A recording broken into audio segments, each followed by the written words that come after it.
1 जनवरी 1800 ये वो दिन था जब एक नई सदी के साथ भारतीय इतिहास में एक नए दौर की शुरुआत हो रही थी।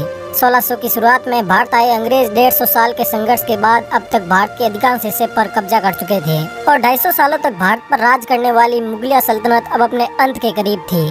1800 के मध्य तक आते आते अंग्रेज लगभग पूरे भारत पर कब्जा कर चुके थे और अब कोई ऐसी रियासत नहीं बची थी जो अंग्रेजों को चुनौती दे सके। इस समय तक अंग्रेजी हुकूमत भारत में अपने सबसे सुनहरे दौर से गुजर रही थी। लेकिन क्या आपने कभी सोचा है कि जब भारत में अंग्रेजों का ये सुनहरा दौर चल रहा था तब आम भारतीयों की जिंदगी कैसी थी और आखिर 1800 के दौर में भारत में लोग किस तरह से रहा करते थे? क्या उनकी जिंदगी अब मुगलों के जाने के बाद बेहतर हुई या फिर अंग्रेजों के आने से बदतर हो गई? तो आइए जानते हैं 1800 के उस अनकहे अनसुने दौर के बारे में। 1800 के दौर में अफगानिस्तान से म्यांमार तक फैला हुआ भारत दुनिया के कुछ सबसे संपन्न देशों में से एक था। लेकिन इतना संपन्न होने के बावजूद भी उस दौर में जहां दुनिया भर में नए नए आविष्कार हो रहे थे, वही भारत में टेक्नोलॉजी ना के बराबर थी। उस दौर में भारत में रहने वाले लोगों की जिंदगी बेहद ही साधारण थी। बात अगर उस दौर के लोगों के पहनावे की जाए तो उस समय के अधिकतर लोग धोती और गमछा पहनते थे। कुछ लोग धोती पर कुर्ता भी पहनते थे। पश्चिम भारत के कई इलाकों में लोग धोती कुर्ते के साथ सर पर पगड़ी भी पहनते थे। 1870 के दशक में ली गई इस फोटो को देखिए। इसमें आप एक जनजातीय कबीले के पहनावे को देख सकते हैं। कुछ इसी तरह साल 1897 में ली गई इस फोटो को भी देखिए। इसमें आप उत्तर भारत के ब्राह्मणों की वेशभूषा को देख सकते हैं। उस दौर में बहुत ही कम लोग ऐसे थे जो पश्चिमी सभ्यता के कपड़े पहनते थे। सिर्फ कुछ अमीर और चुनिंदा पढ़े लिखे लोग ही पैंट या शर्ट पहनते थे। भारत के कुछ ग्रामीण इलाकों में आज भी उस दौर के पहनावे की झलक देखी जा सकती है। उस वक्त के लोगों के घर भी बड़े ही साधारण हुआ करते थे।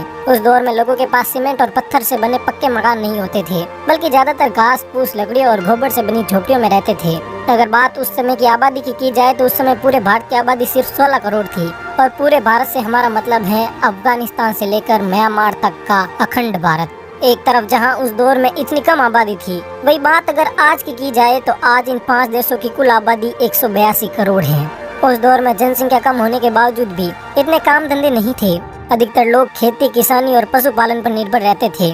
उस वक्त भारत में अधिकतर नील, कॉटन, अफीम और धान की खेती होती थी। खेती किसानी के अलावा कुछ लोग शहरों में जाकर मिलों में मजदूरी भी करते थे।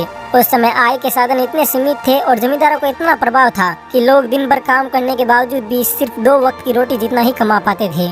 उस दौर में लोगों के पास मनोरंजन के इतने साधन नहीं होते थे, इसलिए लोग दिन भर काम करके शाम को घर वापस आने के बाद भजन कीर्तन करके अपना समय व्यतीत करते थे।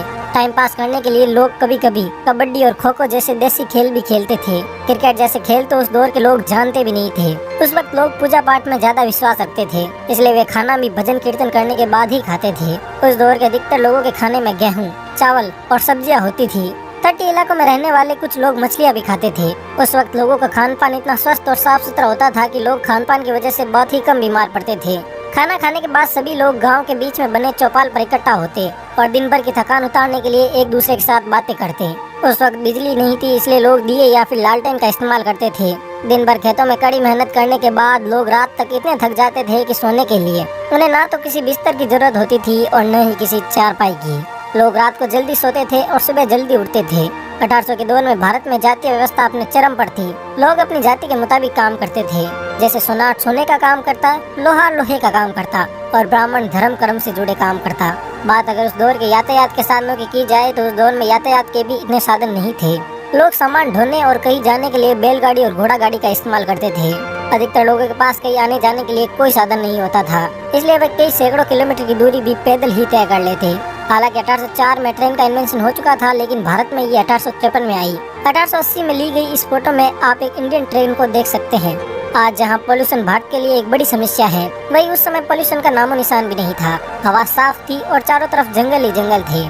कम पोल्यूशन और हेल्दी खान पान के कारण उस वक्त के लोगों का शरीर काफी बलिष्ठ और निरोगी हुआ करता था। उस वक्त के लोगों के स्वास्थ्य का अंदाजा आप इसी बात से लगा सकते हैं कि आज जो काम हम मशीनों से करते हैं, उस दौर के लोग वही काम बड़ी आसानी से हाथों से कर लेते थे।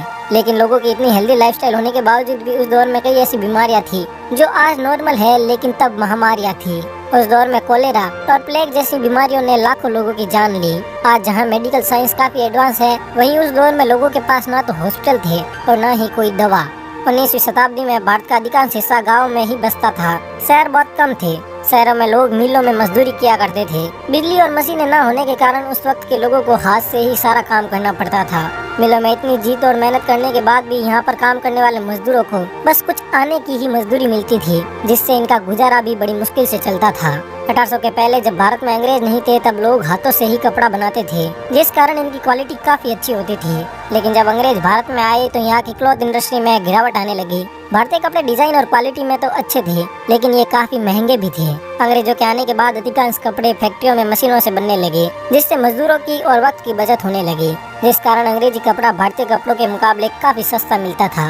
अंग्रेजों के भारत आने के बाद एक तरफ जहां अंग्रेजों की आर्थिक स्थिति अच्छी होने लगी, वहीं भारतीयों की आर्थिक स्थिति काफी बिगड़ गई। उस वक्त एक साधारण से अंग्रेज क्लर्क की औसत सैलरी भी 40 पाउंड होती थी, लेकिन वही किसी भारतीय कर्मचारी की सैलरी सिर्फ 1 पाउंड थी। उस समय किसानों को लगातार बाढ़ और सूखे जैसे जानलेवा हालातों से गुजरना पड़ता था। अंग्रेज लोगों से लगान तो समय पर लेते थे, लेकिन मुसीबत के समय उनकी कोई मदद नहीं करते थे। मुगलों के जाने और अंग्रेजों के आने के बाद लोगों की हालत बद से बदतर हो गई। आप उस दौर की ये फोटो देखिए। इस फोटो में आप देख सकते हैं कि गाँव में कैसे भूखमरी जैसे हालात थे। ये तस्वीर 1857 की क्रांति के बाद की है, जब अंग्रेज सैनिक आखिरी मुगल बादशाह बहादुर शाह जफर को गिरफ्तार कर रहे थे।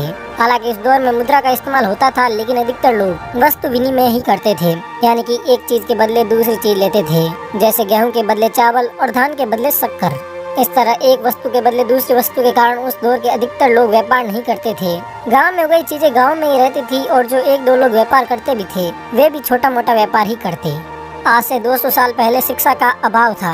10% से भी कम लोग साक्षर थे, लेकिन फिर भी लोग बच्चों को ऐसे संस्कार देते थे कि घर में बुजुर्गों की चलती थी। अगर बुजुर्ग एक बार किसी काम के लिए मना कर दे तो फिर कोई भी उनकी बात नहीं टालता। लोगों में आपसी भाईचारा और सद्भाव होता था। उस वक्त के लोगों के पास पैसे बेशक कम थे, लेकिन फिर भी उनमें किसी तरह की जलन या घृणा नहीं होती थी। लोगों के पास धन कम था, लेकिन मन बहुत था। आप क्या सोचते हैं कि हमें उस दौर की कौन कौन सी चीजें आज वापस अपनानी चाहिए? अपनी राय कमेंट सेक्शन में जरूर लिखिए, और इसी तरह का एक और नॉलेजेबल वीडियो देखने के लिए आप यहां राइट और लेफ्ट में क्लिक कर सकते हैं। धन्यवाद।